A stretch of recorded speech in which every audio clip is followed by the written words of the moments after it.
વાગરામાં એક અજીબોગરીબ ચોરીની ઘટના સામે આવી છે, જેમાં સોના ચાંદી કે રોકડ નહીં પણ વાગરા તાલુકા કોંગ્રેસ કાર્યાલય ખાતેથી સાયખા ગ્રામ પંચાયતના સરપંચ અને સભ્યોના ઉમેદવારી ફોર્મની ચોરી થવા પામી છે. ઘટનાની જાણ થતાં જ તાલુકા કોંગ્રેસના પ્રમુખ આસિફ પટેલે કારીગરો તેમજ સરપંચ પદના ઉમેદવાર સાથે તાત્કાલિક વાગરા પોલીસ મથકે દોડી જઈ ફરિયાદ નોંધાવી તાત્કાલિક નવું ફોર્મ ભરી દાવેદારી નોંધાવી હતી.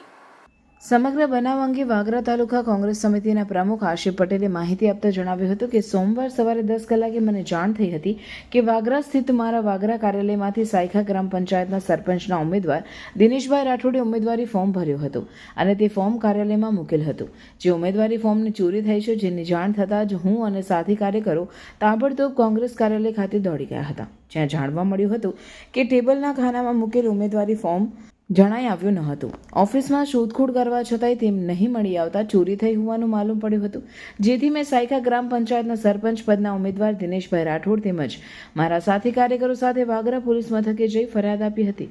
તદુપરાંત 9 તારીખે 11 થી 3 કલાક દરમિયાન ફોર્મ જમા કરવાનું હોય, જેથી તાત્કાલિક મેં નવું ફોર્મ કલેક્ટ કરી ઉમેદવારી ફોર્મ ભરાવી સબમિટ કરાવ્યું છે. આ વેળાએ પ્રમુખ આસિફ પટેલ સાથે સાયખા ગ્રામ પંચાયતના સરપંચ પદના ઉમેદવાર દિનેશભાઈ રાઠોડ સાથે 5 સભ્યો સહિત વાગરા તાલુકા કોંગ્રેસ સમિતિના કાર્યકરો અને ઉમેદવારોના સમર્થકો મોટી સંખ્યામાં હાજર રહ્યા હતા અને આવું કૃત્ય કરનાર તત્વોને ઝડપી તેના સામે કડક કાર્યવાહીની પોલીસ સમક્ષ માંગ કરી હતી. ચોરાયેલ ઉમેદવારી ફોર્મ અંગે વાગરા પોલીસે તપાસ હાથ ધરી છે. આજનો સવારમાં મને 10 વાગે મેસેજ મળ્યો કે વાગરા તાલુકા કોંગ્રેસ સમિતિ પરથી તમારા ધ્રોવડમાંથી સાયખા ગ્રામ પંચાયત જે સરપંચ પદના ઉમેદવાર આદિવાસી કોંગ્રેસ સમિતિ સેલના પ્રમુખ દિનેશભાઈ રાઠોડ છે, તેમના ફોર્મ 3 દિવસથી અહીંયા વકીલ થ્રુ અમે ફોર્મ ભરેલા જે મારા ધ્રોવડમાં મૂકેલા હતા. એ સવારે 10 વાગે મારી પર ફોન આવ્યો, ટેલિફોનિક જાણ થઈ કે આસિફભાઈ ફોર્મની ચોરી થઈ ગઈ છે અને એ ફોર્મ આજ રોજ 11 થી 3 જમા કરાવવાના હતા. તો અમે તાત્કાલિક વાગરા કોંગ્રેસ સમિતિ પર આવ્યા. તપાસ કરતાં કોઈ જગ્યાએ ફોર્મ મળી આવેલા હતા.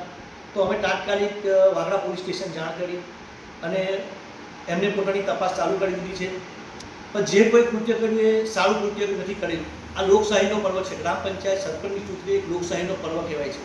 વોટ એવર જે કંઈ કહ્યું કે જેને કહ્યું કે અમને ખ્યાલ નથી, અમે કોઈનું નામ પણ નથી લેતા, પણ અમે આજ રોજ નવા ફોર્મ કલેક્ટ કરી અને નવા ફોર્મ સાયખા સરપંચના ઉમેદવાર અને સભ્યોના ઉમેદવારના સબમિટ કરી આપે છે.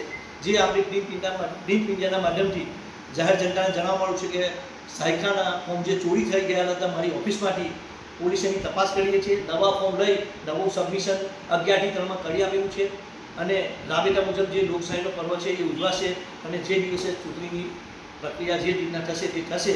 બસ આટલું તમારા પ્રિન્ટ ઇન્ડિયાની સર્વે તાલુકાના સમિતિના સભ્યો મેમ્બરો કે જે કંઈ ગામમાં જે લોકોની ખોટી વાત હોય કે ભાઈ ફોર્મ નથી ભરાયું, સાયખા પંચાયતનું ચોરી થઈ ગયા, પણ નવા ફોર્મ લઈ નવા 3 કલાકમાં અમે નવા ફોર્મ લીધા, નવા કલેક્ટ કરી, નવા એડવોકેટની સલાહ લાવી ફોર્મ ભરી અને સબમિટ કરી દીધા છે. તેના સમય માટે અમે બધું જ કામ પૂરું કરાવેલ છે.